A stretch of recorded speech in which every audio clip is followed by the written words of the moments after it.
भाजपच्या बीड लोकसभा उमेदवार पंकजा मुंडे आज अंबेजोगाई दौऱ्यावरती आल्या होत्या। कार्यकर्ते आणि लोकांच्या गाठीभेटी घेऊन त्यांनी आजच्या दिवसाला सुरुवात केली। दरम्यान पत्रकारांच्या प्रश्नावरती उत्तर देत असताना त्या असं म्हणाल्या की माझं नाव नाही तर माझं काम मोठं आहे। मी केलेलं काम लोक मला येऊन सांगतात। तसेच शिवसंग्रामच्या ज्योती मेटे महायुती सोडून जाणार नाहीत असं देखील त्यांनी मत व्यक्त केलंय। मी त्यांच्याकडे बघायचं काही कारण नाही। मी माझं काम करणं माझं कर्तव्य आहे।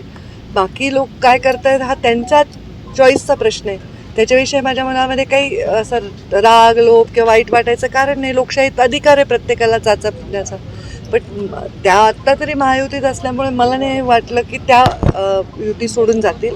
पण त्यांनी तसा निर्णय जरी घ्यायचा ठरवला तरी तो त्यांचा लोकशाहीतला अधिकार आहे। राष्ट्रवादीकडून वेगवेगळे उमेदवार तयारी करतायत। ज्या त्या तालुक्यामध्ये अंबाजोगाईत वेगळे उमेदवार तयारी करतायत, केजमध्ये वेगळे उमेदवार तयारी करतायत, बीडमध्ये देखील वेगवेगळे उमेदवार तयारी करतात। अजून त्यांच्यात संभ्रम आहे किंवा काय?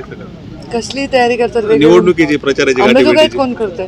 अंबेजोगाईत डॉक्टर नरेंद्र काळे आहेत, केजमध्ये बजरंग सोनवणे आहेत, बीड इच्छुक इच्छुक आहेत। आता इच्छुक असतात लोकशाहीत। निवडणुकीत लोकसभा आहे, इथे अनेक वर्ष पवार साहेबांचा आणि मुंडे साहेबांचा असं निवडणूक रंगलेली आहे।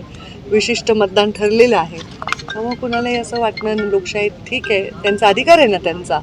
ते पण बिचारे काम करतात आपल्या पक्षाचे सगळे, त्यांचा काय अधिकार आहे? कोणालाही अधिकार आहे। तुमच्यापैकी कोणाला उभं राहायचं तर तुम्हालाही शुभेच्छा। 4 लोकसभेमुळे विरोधी पक्षाला उमेदवार घोषणा करायला वेळ लागतोय, कसं बघताय त्याच्याकडे? मी असं अजिबात समजत नाही। माझं नाव बलाढ्य आहे म्हणून वेळ लागतो। मी एवढं नक्की समजते की माझं काम मोठं आहे।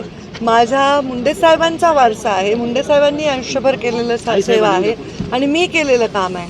त्याच्यामुळे ते काम बोलतंय। आता खरं तर एखाद्या उमेदवाराला जेव्हा जायचं असतं ना कुठे, तर त्याला सांगावं लागतं अरे मी हे करीन, मी ते करीन। पण मी जिथे चालले तिथे लोक सांगतात तुम्ही हे केलंय, तुम्ही हे केलंय।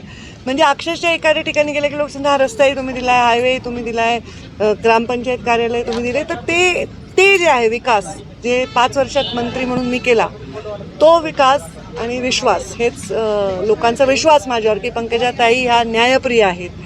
त्या जातीवाद करत नाहीत, त्या चुकीच्या खोट्या गोष्टींची बाजू घेणार नाहीत, त्या अंतिम माणसाच्या साठी काम करतील। हा विश्वास मला विजयी करेल असं मला वाटतं। गेल्या 3